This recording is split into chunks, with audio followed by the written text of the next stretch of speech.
नमस्कार मित्रांनो, पुढील 8 तास धोक्याचे या जिल्ह्यात वादळी वाऱ्यासह मुसळधार पाऊस कोसळणार।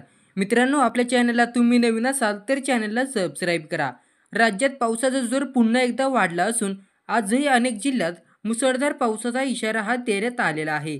2 ते 3 जिल्हे वगळता आज राज्यातील सगळ्या जिल्ह्यात मुसळधार पाऊस हजेरी लावणार आहे। त्यामुळे नागरिकांनी घराबाहेर पडताना विशेष काळजी घ्यावी।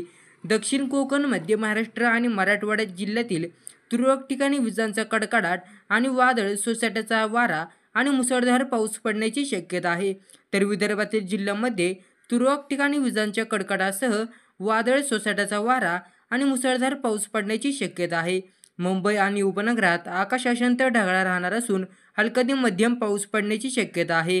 पुण्यातही आज येलो अलर्ट देण्यात आला असून जिल्ह्यातही काही भागात वादळी वारा आणि विजांचा कडकडाट होणार आहे आणि सोबत पाऊस देखील हजेरी लावणार असल्याचा अंदाज आहे।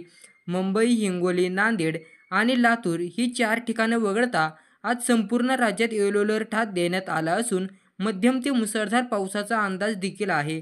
उद्यापासून पुन्हा हळूहळू पावसाचा जोर काहीसा कमी होऊ लागणार असल्याचा अंदाज हवामान विभागाने वर्तवण्यात आलेला आहे।